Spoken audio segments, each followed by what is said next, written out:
নমস্কার বন্ধুরা, রাস্তায় যেতে যেতে এই বেলগাছটার দিকে চোখ পড়ল।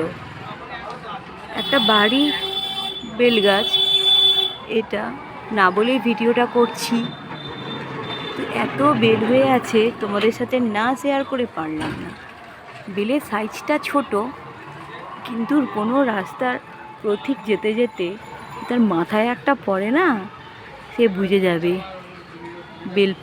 বেল মাথায় পড়লে কি হয়।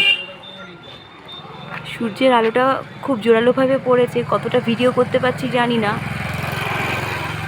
সাধারণত বেলগাছ চোখে দেখতে পাই না, দেখতে পেলাম বলে আমি তোমাদের সাথে শেয়ার করলাম। মানে এই রাস্তাটা দিয়ে আমি রোজই যাই, মেয়েকে স্কুলে দিতে যাই, আনতে যাই। তাহলেও বেল হয়েছে বলে দাঁড়িয়ে আমার ভিডিওটা করতে ইচ্ছে করলো। তোমাদের কেমন লাগে একটু জানিও।